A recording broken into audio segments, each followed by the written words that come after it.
My in-laws keep referring to me as my husband's best friend, but I am his wife and their daughter-in-law, so my husband confronted them and we found out that they are on some twisted bet. My husband Robbie and I got married earlier this year. It was a beautiful day and I felt so much love and support from both sides of our family. We celebrated my birthday 2 months after our wedding day at my in-laws' house. It was nothing major, just a dinner and a night together with me, my husband, his mom, dad, and sister. That was the first night I noticed them referring to me as Robbie's best friend. After my birthday dinner, we were all sitting together in the living room, chatting and having drinks. That's when my sister-in-law got a phone call from her good friend. When she answered the phone and her friend asked what she was doing, she replied that it was her brother's best friend's birthday. I had never heard anyone refer to me as Robbie's best friend. I am his wife, and before that, we were engaged for over 2 years. Hearing my sister-in-law refer to me like that confused me greatly. I always refer to her as my sister-in-law, and I would expect her to do the same, or maybe even as Robbie's wife, but certainly not best friend. After my sister-in-law hung up her phone, I asked her why she referred to me the way she did. She did not seem at all abashed. She just said,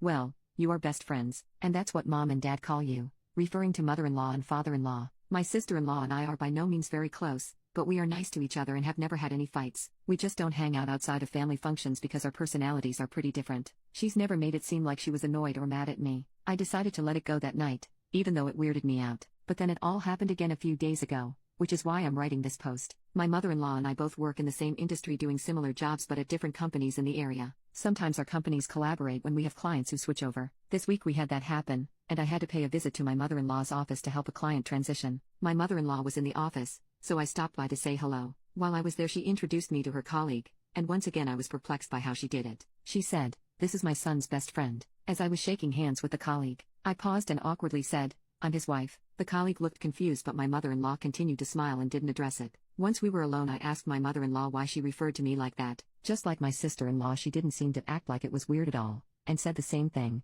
"Well, you are best friends." The only thing that I can think to explain this is that in my vows to Robbie, I promised to continue being his best friend. Nobody acted like this was odd or special, and I feel like it's a pretty common thing to put in vows. So I'm not sure why Robbie's family seems to have clung to it, unless it has nothing to do with everything. I've spoken to Robbie about this too, and he is also perplexed by it. He asked his parents privately about it and they gave him the same answer they've been giving me. It all just feels like some sort of bullying behavior to me, but I've never felt a sense of this from them before. Are they calling me his best friend because they don't like the fact I'm his wife? Or is it some inside joke they've been in on without me? I'm not sure what to do or make of it, especially because the in-laws are acting like it's not an issue when I bring it up. Yes, I am Robbie's best friend, but I'm also his life partner and their dill/sister-in-law. I don't know what to do. Update: unfortunately for my relationship with Robbie's family, poop has hit the fan. Yesterday afternoon, Robbie and I were invited over to his parents' house for dinner. I have a big project due this week at work, so I needed to stay home and wrap it up. I told Robbie to go catch up with his family while I ordered a pizza. Apparently, this is when Robbie decided he was going to set things straight and figure out why his mom and sister keep referring to me as his best friend. Please keep in mind that I'm telling this story based on the details that my husband has given me. Robbie had a normal dinner with his folks, but they were all drinking a bit more than usual. Robbie decided to bring over some scotch that one of his groomsmen gave him for a wedding gift, so him and his dad were especially loose. Robbie and his dad tend to have guy time together after dinners where they hang out in his dad's garage and talk about car stuff and projects at home/work. This is where Robbie confronted his dad about the whole situation. From what I can tell, it took some coaxing to get this information out of father-in-law, but eventually, he admitted to Robbie that my mother-in-law and sister-in-law and him were all in on some sort of bet as to how long mine and Robbie's marriage was going to last. Father-in-law bet that we would stay together, whereas mother-in-law bet less than 1 year, and sister-in-law bet less than 6 months. Apparently there was a cash prize involved. I don't really want to know how much it was. Father-in-law admitted that he believes the whole best friend moniker was a way to get under my skin and cause doubts about my relationship with Robbie and his family. They think that if they acted like it was a non-issue for long enough, it would drive me crazy and start making me angry at Robbie for not intervening. Robbie then says he stormed into the house to confront his mom about this all. It ended in a screaming match between Robbie, mother-in-law, and father-in-law. Robbie eventually stormed out and walked to a nearby gas station,